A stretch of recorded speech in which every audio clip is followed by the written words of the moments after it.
हर खबर पर होगी आपकी पकड़। डाउनलोड कीजिए एबीपी लाइव ऐप। अब आपको जरा एक रिपोर्ट हम दिखाते हैं। एबीपी न्यूज के पास सुशांत के घर काम करने वाले नीरज सिंह का 3 पन्ने का वो पूरा बयान है, जिसमें उसने सब कुछ बताया। नीरज ने बताया कि सुशांत रिया का रिश्ता कैसा था, जिस दिन सुशांत की मौत हुई उस दिन क्या हुआ था, दरवाजा किसने खोला था, शव को किसने उतारा था, फंदा किसने काटा। इन सारे सवालों के जवाब जानने के लिए जांच एजेंसियों को दिए नीरज के बयान पर बनी यह खास रिपोर्ट आप देखिए। सुशांत के स्टाफ नीरज की जुबानी सबसे पहले सुनिए। 14 जून को हादसे के दिन क्या हुआ था।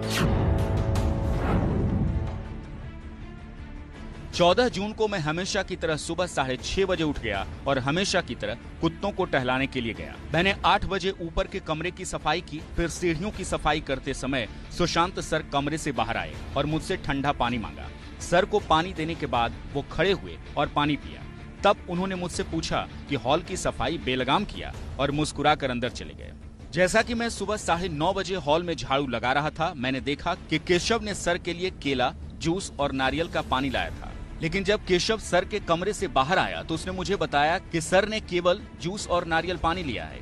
फिर सुबह 10:30 बजे खाने में क्या बनाना है ये पूछने के लिए केशव सर के कमरे में गया और जब उसने दस्तक दी तो उसे पता चला कि कमरा अंदर से बंद था। नीरज ने बयान दिया है कि कमरा अंदर से बंद होने के बाद वहां मौजूद लोगों को कुछ समझ में नहीं आ रहा था। आखिरकार बाहर से फोन करके चाबी वाले को बुलाया गया, वही चाबी वाला जिससे एबीपी न्यूज भी बात कर चुका। जब सर ने दरवाजा खटखटाने के बाद भी नहीं खोला तो दीपेश नीचे आया और मुझे ये बताया। फिर मैं भी सर के कमरे के पास गया। सर का कमरा खुला नहीं था। सिद्धार्थ ने सर को फोन मिलाया। हमने कमरे की चाबी ढूंढनी शुरू की, लेकिन हमें चाबी नहीं मिली। फिर सिद्धार्थ ने चाबी वाले को बुलाया। दोपहर के लगभग 1:30 बजे 2 लोग आए। चाबी बनाने में समय लगा, इसलिए सिद्धार्थ सर ने दरवाजा तोड़ने को कहा। 5 से 10 मिनट में ताला टूट गया। इसके बाद दोनों चाबी वालों को नीचे भेजा गया और दीपेश ने उन्हें 2000 रुपए दिए। फिर वो दोनों चले गए।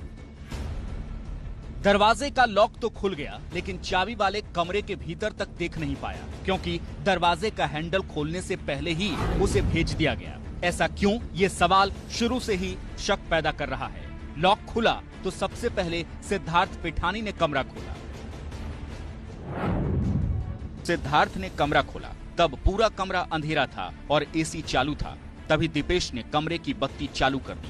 सिद्धार्थ आगे बढ़ गया और अचानक बाहर आ गया। फिर जब दीपेश और मैं अंदर गए तो देखा कि क्या हुआ था। सुशांत सर खिड़की की तरफ मुंह करके और बिस्तर के किनारे हरे कुर्ते में पंखे से लटके हुए थे।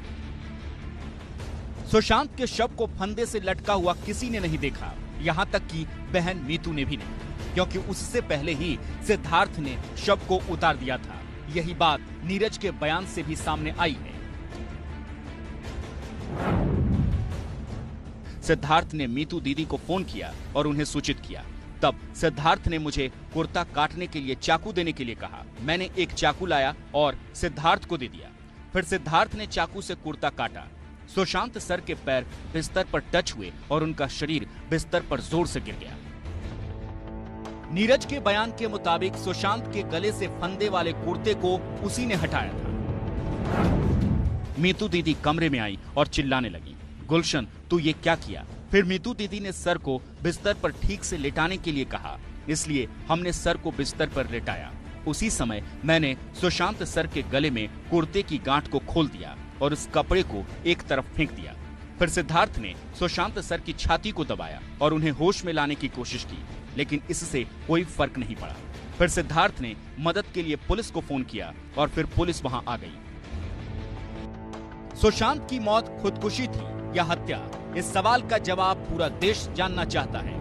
घटना के वक्त वहां मौजूद नीरज ने इसे खुदकुशी बताया है और उसके मुताबिक इसकी वजह सुशांत की खराब तबीयत थी। सुशांत सर ने आत्महत्या करने के लिए जो कुर्ता इस्तेमाल किया वो सुशांत सर का ही था। कुर्ता फैब इंडिया कंपनी का था। सर के पास ऐसे 3 से 4 कुर्ते हैं। इन कुर्तों का इस्तेमाल सर पूजा के दिन किया करते थे। 5-6 महीनों से सर की तबीयत ठीक नहीं थी, इसी कारण से उन्होंने आत्महत्या की होगी, ऐसा मुझे लगता है। अगर ये खुदकुशी थी तो फिर सुशांत ने खुदकुशी क्यों की, ये सबसे बड़ी गुत्थी है। एफआईआर में रिया पर खुदकुशी के लिए उकसाने के आरोप लगे हैं। नीरज ने भी सुशांत और रिया के रिश्तों को लेकर कुछ साफ तो नहीं कहा, लेकिन 8 जून के झगड़े का जिक्र जरूर किया है। 8 जून को केशव और मैं खाना तैयार कर रहे थे। उस समय रिया मैम अपने भाई शोभिक के साथ बिना भोजन किए चली गईं। उस समय सुशांत सर अपने कमरे में ही बैठे थे। जांच के दूसरे दिन सीबीआई की टीम सुशांत के घर की छत पर पहुंची, केस के उन्हीं किरदारों के साथ जो सवालों और आरोपों के घेरे में हैं। आखिरकार सीबीआई छत पर क्यों गई थी? सुशांत सर और रिया मैम रोज सुबह ब्लैक कॉफी पीते थे और बातें करते थे। रिया मैम और सुशांत सर सुबह छत पर एक्सरसाइज करते थे। कभी कभी लंच के बाद सुशांत सर मुझे छत पर संगीत और योग के उपकरण लगाने के लिए कहते थे और केशव को डिनर के लिए कहा जाता था।